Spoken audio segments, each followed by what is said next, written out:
Just in time for Christmas, Gabriel Jesus is back in full-time training with the main squad.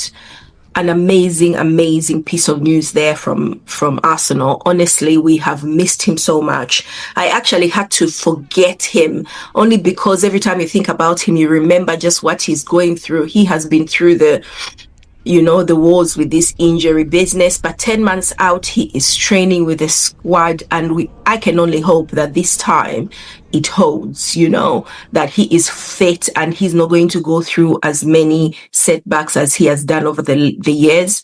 It'll be so good to see Jesus lift something with the Arsenal squad. Let's see how much involvement he can have.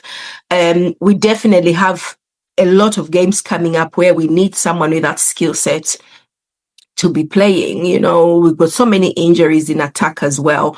And there's some games that you need a fox in the box. You need somebody who can create those chances, not only score. I know he is a non-scoring striker, as you said it once, but honestly, his skill is absolutely essential, and I'm very excited to see him that he's back in training, as he will be needed so much in the coming months. And the other piece of good news is that some of the other players like Madueke, Havertz are back for that game against Tottenham Hotspur. Let me just have a look to see when the match is going to be. We've got Sunderland this weekend. And then we've got the international break. After that, we should have these boys coming back ready to play. So for the 24th of November, Tottenham Hotspur coming to the Emirates, and that is great news to see some of the players coming back. I just hope we can maintain the fitness. The players need to be careful and to time themselves and to protect themselves from anything. But yeah, I can't complain. Some positive news on injuries is welcome. The way Arsenal season is going so far is amazing. I mean, we had a blip against Liverpool, got unlucky. We should have got a draw.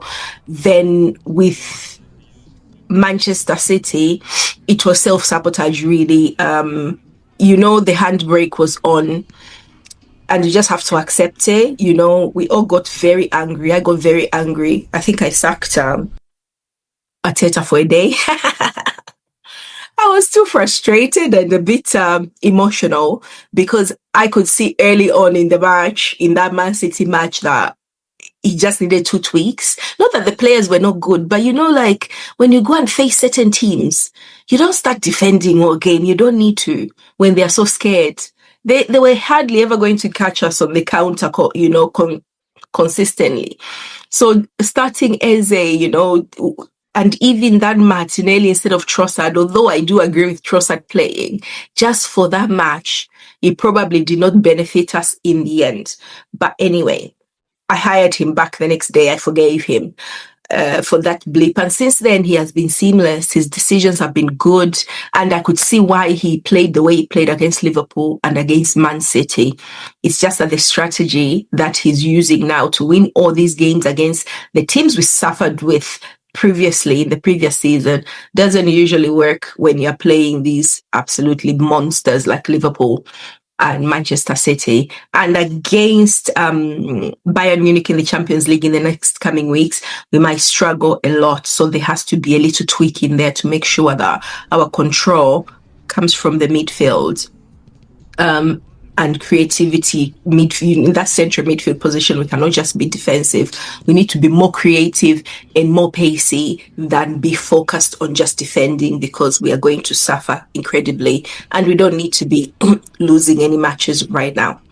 But yeah, regardless, like I said, I just wanted to touch on the Gabriel Jesus news. Very, very positive news for everybody. I'm sure for Jesus as well. And he looks sharp. He looks bright. He looks happy.